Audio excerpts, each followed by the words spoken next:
अस्सलामुअलैकुम। आज के इस लेक्चर के अंदर हम न्यूमेरिकल सॉल्व कर रहे हैं। जिस तरीके से आपको याद है कि हमने लास्ट लेक्चर के अंदर रेक्टिफायर के बारे में पढ़ा था, उनके कुछ फार्मूलाज को देखे थे। सिंगल फेज ट्रांसफॉर्मर कह रहा हूँ, रेक्टिफायर से, और फिर इसी तरीके से थ्री फेज रेक्टिफायर के हमने पढ़ा था, उनकी वेवफॉर्म को देखा था। तो अब हम उसके न्यूमेरिकल को करें ताकि हमारी जो कॉन्सेप्ट और पक्की हो जाए, और कुछ एक्स्ट्रा चीज़ें होंगी वो हम कोशिश करेंगे कि आज की वीडियो के अंदर कवर करें, ताकि हमारा रेक्टिफायर वाला टॉपिक कवर हो जाए। तो आज जो न्यूमेरिकल है उसके अंदर एक सिंपल सी एक चीज़ निकालने का बोला गया है, लेकिन हम यहाँ पर काफ़ी सारी चीज़ें निकालेंगे अलग से, ताकि जो कॉन्सेप्ट है वो आपके और बिल्ड हो जाएंगे। अब यहाँ पर जैसे बोला गया है कि सिंगल फेस ब्रिज रेक्टिफायर है प्योरली रेजिस्टिव लोड के रेजिस्टिव लोड है 10 ohms का पीक सप्लाई वोल्टेज इतनी है, वीएम आपको गिवन है यहाँ पर, एंड सप्लाई फ्रीक्वेंसी इतनी है, determine average output voltage of the rectifier if source inductance is negligible. जो लास्ट की लाइन है वो अहम नहीं है, क्योंकि नेग्लिजिबल बोल दिया है कि हमें इसकी ज़रूरत भी नहीं है। ठीक है, सबसे पहले तो ब्रिज है। जब ब्रिज है तो हम यहाँ पर इसकी वेवफॉर्म भी साथ साथ बनाते हुए जाएंगे आज। आपको पता है कि जब आउटपुट होता है, लेकिन हम पहले डेटा लिख लेते हैं कि 10 ohms है आपके पास, और आपके पास वी एम आपके पास क्या है, इट इक्वल्स टू 170। ठीक है, तो सबको पता है कि सिंगल फेज है और ब्रिज है, तो आपके पास जो वेवफॉर्म बनती है वो कुछ इस तरीके की बनती है। इसके अंदर इसको इससे बना लेते हैं।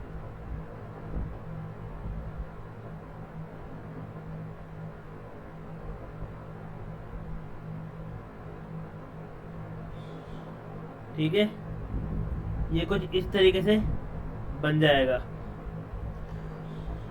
सॉरी, मैंने हाफ वेव बना दिए, मेरे माइंड में हाफ वेव चल रहा था।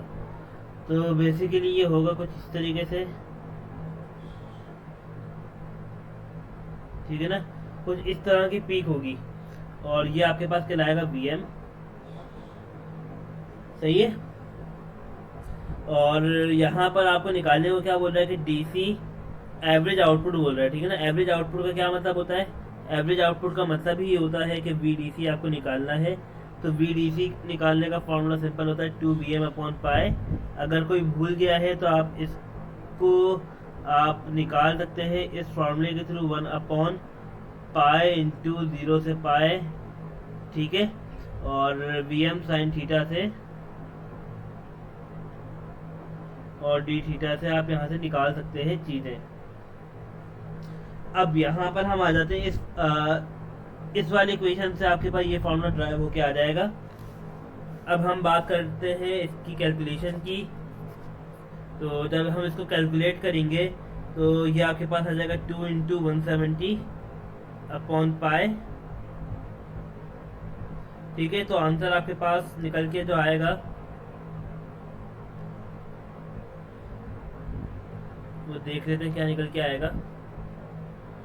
तो 2 इंटू 170, ठीक है, 340 डिवाइड बाय 3.142, 108.2। ठीक है ना, ये आपके पास वोल्टेज आ गया, वीडीसी आ गया आपके पास। अब इसी सवाल के अंदर हम एक चीज़ और लेके आते हैं। मैं अगर बोल दूं आपको कि आप यहाँ पर फाइंड करें power absorb by the load, ठीक है ना, जो हमारी मिस्टेक हुई थी, मैं आपसे ये दोबारा सॉल्व करवा रहा हूँ ताकि आप लोगों के माइंड में अच्छे से बैठ जाए।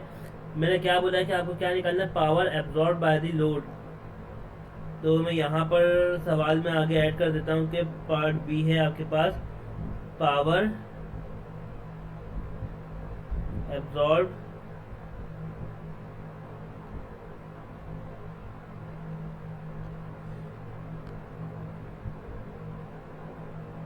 बाय लोड, ये आपको फाइंड करना है। ठीक है ना, तो पावर एब्जॉर्ब बाय लोड का मतलब होता है, या हरगिज मतलब ये नहीं है कि डीसी पावर आपको निकालनी है।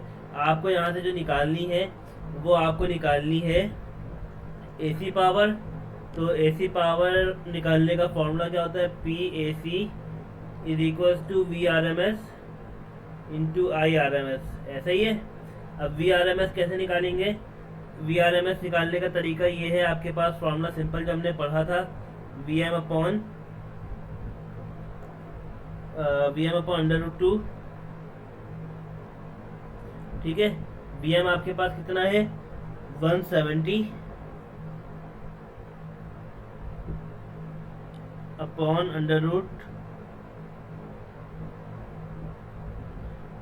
√2,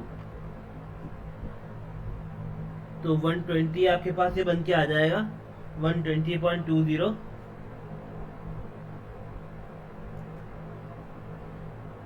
120.20 वोल्ट, ठीक है। ये आपके पास ये बन के आ गया है। एंड अब आपको क्या निकालना है, IRMS निकालना है। जब आपको IRMS निकालना होगा तो सिंपल आपको क्या करना है, VRMS अपॉन R, तो 120.20 डिवाइडेड बाय 10 कर देंगे तो आपके पास IRMS निकल के आ जाएगा। वो क्या निकल के आएगा, एक पॉइंट पीछे कर देंगे तो ये आपके पास निकल के आ जाएगा और ये आपके पास आ जाएगा IRMS इस तरीके से। अब आपको निकालना है PAC। अब PAC निकालने का तरीका क्या है, PAC is equals to VRMS into IRMS, ठीक है ना। तो यहाँ पे 120.20 और यहाँ पर 12.02 इस तरीके से रखेंगे और अपना आंसर निकालने की कोशिश करेंगे। और ये आपके पास 120.20 आया हुआ था, ठीक है, मल्टीप्लाई बाय 12.02 डिवाइड हो गया है 12.02 इंटू 120.2, आपके पास बन गया 144.8, ठीक है, 144.8 और ये आपका आंसर है वॉट के अंदर PAC। ये आपके पास निकल के आ गया power absorb by the load, ठीक है। और ऐड करते हुए चलते हैं इसके अंदर चीज़ें, जैसे कि आपको मैं बोलूँ कि अब सवाल की तरफ बोल रहा है कि आप निकालें DC पावर, ठीक है ना, फाइंड द DC पावर। हम यहाँ पर चीज़ें ऐड करते हुए जा रहे हैं ताकि कॉन्सेप्ट क्लियर होते जाए। DC पावर आपको कैलकुलेट करनी है, तो DC पावर आपको कैलकुलेट करने के लिए आपको क्या चाहिए होगा, PDC VDC आपके पास हो जाएगा इंटू IDC, ठीक है ना। तो आपके पास VDC तो ऑलरेडी गिवन है यहाँ पर 108.2, यहाँ पर हम आएंगे तो VDC आपके पास है 108.2 वोल्ट और IDC आप निकाल लेंगे यहाँ से और वो क्या आ जाएगा IDC अपॉन R, सॉरी, और IDC लिख दिया मैंने, VDC वोल्टेज है यहाँ पर, ठीक है ना।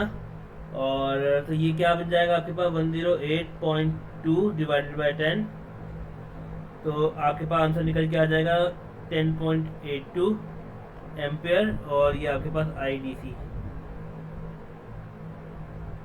ठीक है, IDC निकल के आ गया। इससे अब आप निकाल लेंगे PDC निकालना है तो PDC इज इक्वल्स टू, मैं यहाँ पर डायरेक्ट लिख रहा हूँ 10.82 इंटू 108.2,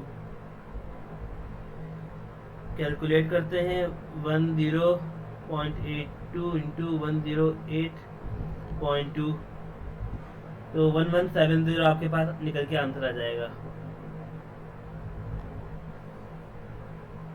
क्या निकल के आंसर आया है आपका 1170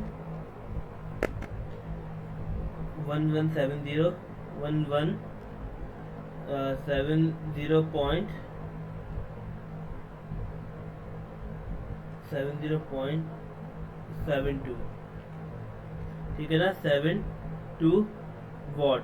तो आपके पास ये PDC निकल के आ गया है और आपके पास यहाँ पर जो दूसरी चीज़ें थी वो भी निकल के आ गई हैं। तो इस तरीके से हम अपनी सारी की सारी चीज़ें कैलकुलेट करते हैं, ठीक है। अगर मैं आपको बोल दूं कि अब आप मुझे यहाँ पर क्या निकाल के दे दें, आप मुझे ट्रांसफॉर्मर की क्या निकाल के दे रहे हैं, रेक्टिफिकेशन पावर निकाल के दे रहे हैं, रेक्टिफिकेशन रेशियो निकाल के दे रहे हैं। तो मैं यहाँ पे एक चीज़ और ऐड कर रहा हूँ, डी पार्ट के अंदर जाके रेक्टिफिकेशन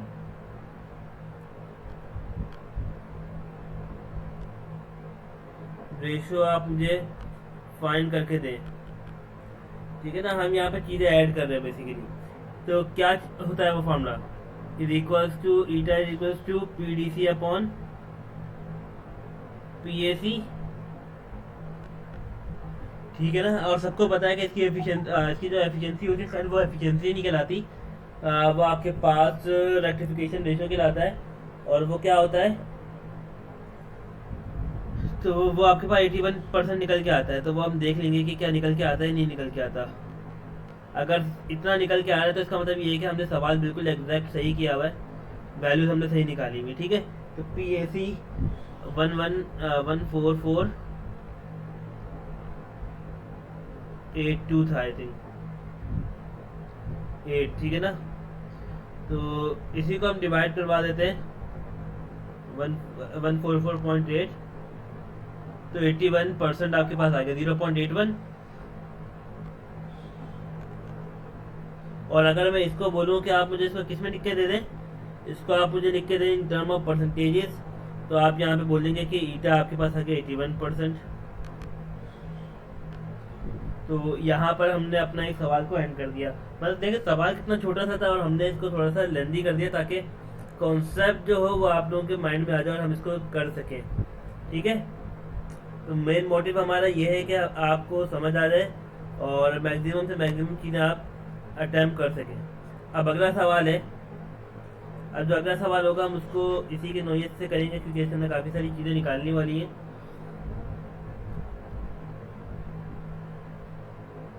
तो 3.7 में लिखा हुआ है कि सिंगल फेज ब्रिज रेक्टिफायर है, ये भी ब्रिज रेक्टिफायर है। फिगर यहाँ पे गिवन नहीं है हमें, खैर।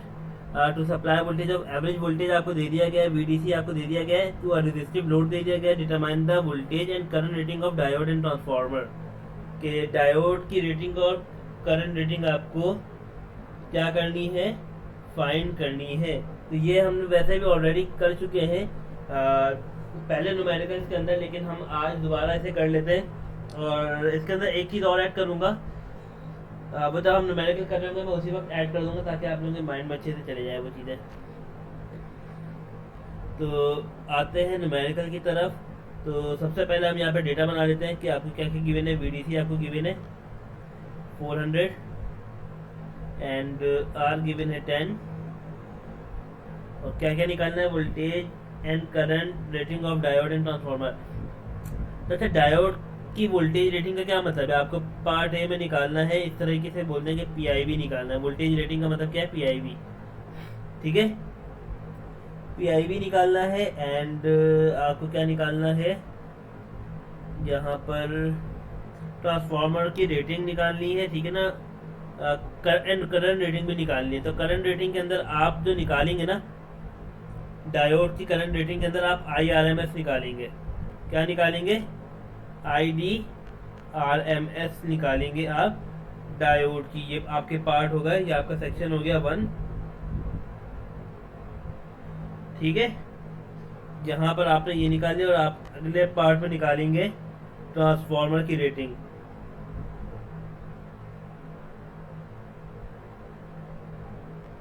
TF बी पार्ट के अंदर। तो आ जाते हैं, करते हैं जरा इसका सॉल्व। तो अब यहाँ पर देखें VDC है। अब यहाँ से सबसे पहले तो हम निकालेंगे VM। VM किस तरीके से निकलता है, VM निकालने का सिंपल फॉर्मूला की गई, ब्रिज है तो VDC is equal to 2VM upon pi. VM निकालना है,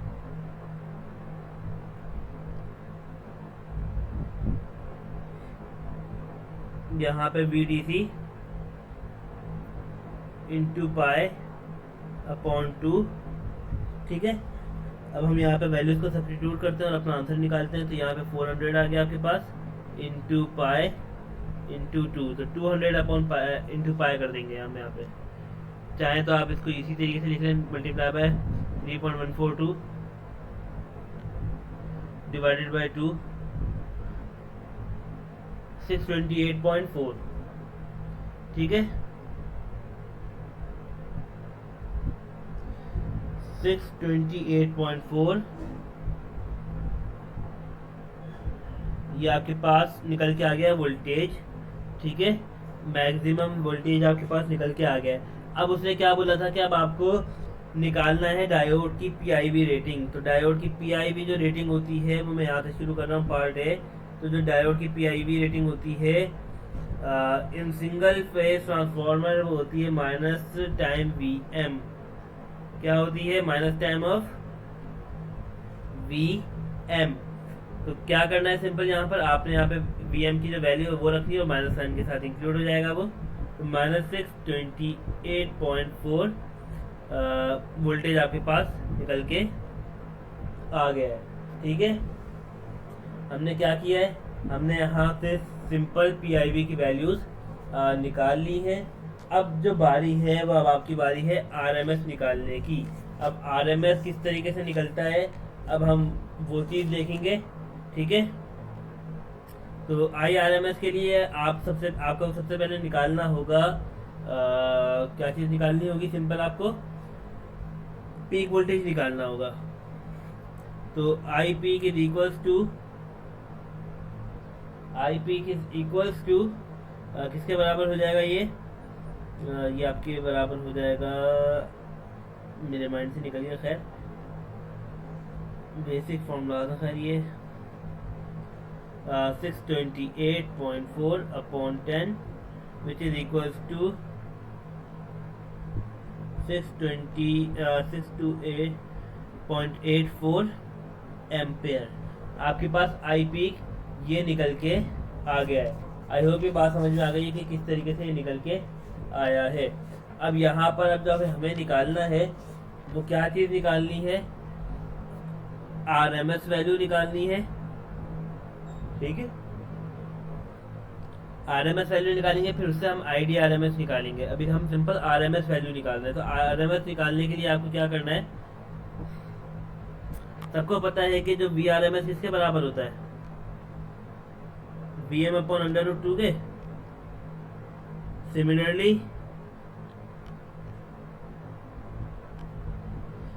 तो आपके पास आई आर एम एस किसके बराबर हो जाएगा, I M upon under root 2। I M हम निकाल चुके हैं। ठीक है, तो यहाँ पे हम सिंपल वैल्यू रखेंगे 62.8 डिवाइडेड बाय अंडर रूट 2 और यहाँ से हम आई आर एम एस की वैल्यूज निकाल लेंगे। ठीक है, तो यहाँ पर डिवाइडेड बाय 10 करते हैं इसको और ये बन गया है आपके पास, and then divide by under root 2 divided by under root 2। तो 44.43 बन गया आपके पास, 44.43 आपके पास ये करंट निकल के आ गया है। ठीक है, अब मैं आपको दो फॉर्मूलाज बता रहा हूँ, आई थिंक मैंने पहले बताए हुए और अब मैं दोबारा आपको बता रहा हूँ। तो आईडी एवरेज जो होता है, आईडी एवरेज अगर आपको निकालना है तो उसका फॉर्मूला होता है I D C upon divide by 2। और अगर आपको निकालना हो आई आर एम एस निकालना होगा तो आपको रखना होगा I R M S upon under root 2। ठीक है, तो हम यहाँ पे यही फॉर्मूला यूज करने वाले हैं। तो 44.43 अपॉन अंडर रूट 2, तो इसको दोबारा अंडर रूट 2 से डिवाइड करवा देंगे, अंडर रूट 2 तो 22.21, ये बल्कि दोबारा देख लेते हैं, 44.43 डिवाइडेड बाय अंडर रूट 2 31.41। ठीक है, 34.41 एम्पेयर ये आपके पास निकल के आ गया है आईडी आरएमएस। डायोड का आपके पास आरएमएस वैल्यू निकल के आ गई है। ठीक है, हम यहाँ पे एवरेज वैल्यू नहीं निकाल रहे, हम चाहें तो वो भी निकाल सकते हैं। तो इस तरीके से हमारा जो एक पहला पार्ट है वो कंप्लीट हो गया है। अच्छा, अगर आपको बोलेगा IDRMS निकालो तो फिर आप तब निकालेंगे IDRMS, ठीक है। अगर आप कंफ्यूज हो रहे हैं तो आपको लगता है कि कोई सा भी सर्च चेक कर लेंगे, ठीक है, तो आपकी मर्जी है कि आप वो दोनों चीज़ें निकाल दें, IDRMS निकाल दें या बल्कि सब चीज़ें निकाल दें जो पॉसिबल हो, IDRMS भी निकाल दें और ID एवरेज भी निकाल दें, ठीक है। अगर मैं यहाँ पर ID एवरेज निकालने की बात करूँ तो VDC मेरे पास ये है और IDC मेरे पास क्या बन जाएगा, यहाँ पर IDC मेरे पास जो बन जाएगा वो बन जाएगा 400 into 10 which is equal to 40 ampere, और ID एवरेज आपके पास बन जाएगा, ID एवरेज बन जाएगा मेरे पास 40 upon 2 which is equal to 20 volt, 20 ampere, ठीक है ना। तो मैंने एवरेज भी निकाल दी है। अब बारी है ट्रांसफार्मर की रेटिंग को निकालने की। अब ट्रांसफार्मर की रेटिंग कैसे निकलेगी, अब हम वो देखेंगे। एक मिनट जरा, ट्रांसफार्मर की रेटिंग, तो ट्रांसफार्मर की जो रेटिंग होती है वो आपके पास होती ही पावर है, ठीक है ना। आपको पावर निकालनी होती है कि पावर कैसे निकालते हैं, अब हम वो कैलकुलेट करने वाले हैं। तो पावर निकालने के लिए आपको चाहिए होगा VSIS। मैं यहाँ पे फॉर्मूला अगर लिख दूं, S is equal to VSIS, ठीक है ना। बस आपको वोल्टेज चाहिए और करंट चाहिए। तो और ये सारी की सारी चीज़ें RMS के अंदर होती हैं। तो ये सारी की सारी चीज़ें हमने ऑलरेडी निकाली हुई है। RMS हमने निकाली हुई है, और अच्छा हमें VRMS हमने नहीं निकाली हुई, तो VRMS हम यहीं पे निकाल लेते हैं। तो VM आपके पास था 628.4 अपॉन √2, ठीक है। तो इसको देख लेते हैं जरा क्या बनेगा, 628.4 डिवाइडेड बाय √2, 444.3 बन जाएगा, ठीक है। ये तो आपके पास 444.3 वोल्ट, तो आपके पास ये भी निकल के आ गया है। अब जब पावर निकालने का बोल रहे हैं, और यहाँ पे जो मेंशन में कर देता हूँ कि जो आपके पास VS और IS है, ये S रिप्रेजेंट ही करते हैं किस वैल्यूज को, RMS वैल्यूज को ये इंडिकेट करते हैं, ठीक है। तो इस चीज़ का खास ख्याल रखना है। तो यहाँ पर S is equal to 444.3 into 44.43, simple multiply करवा देंगे, आपके पास ये आ गया 44.43, तो आपके पास आ गया 19.74 किलो, 19.74 किलो। अच्छा, अब ये आपके पास कौन सी पावर आएगी, अपेरेंट पावर आएगी, ठीक है ना। अपेरेंट पावर का मतलब क्या है कि आपके पास कॉम्प्लेक्स पावर और रियल पावर का दोनों का सम आएगा, क्योंकि हम जब पावर निकालते हैं वो निकालते हैं S is equal to VSIS। अगर हम पावर फैक्टर लगा देंगे, cos थीटा लगा देंगे, तो वहां से आपके पास कौन सी पावर आ जाएगी। अगर मैं यहाँ पर cos थीटा अगर लगा दूंगा तो मेरे पास सिंपल P निकल के आ जाएगा, अगर मैं sin थीटा लगा दूंगा तो मेरे पास Q निकल के आ जाएगा, ठीक है ना। और ये सिंपल फॉर्मूला है आपके पास सिंगल फेज के लिए। अगर 3 फेज होगा तो मैंने आपको बताया था, फॉर 3 फेज में यहाँ पे लिख देता हूँ 3 फेज। अगर फॉर्मूला हुआ तो वो आपके पास बन जाएगा S इज इक्वल टू, दो सिनेरियो थे, 3 वाला था और एक √3 वाला था, ठीक है ना। तो इस चीज़ का खास ख्याल रखिएगा कि एक S is equal to √3 times VL IL, ठीक है ना, लाइन वोल्टेज और करंट और लाइन करंट, इस तरीके से। तो इन चीज़ों का खास ख्याल रखिएगा। और आज के न्यूमेरिकल के अंदर बस यही था जो हमने सीखना था और करना था। और आई थिंक अब आपको सब चीज़ें क्लियर हो गई, जो जो चीज़ें निकालनी होंगी आपको, ठीक है।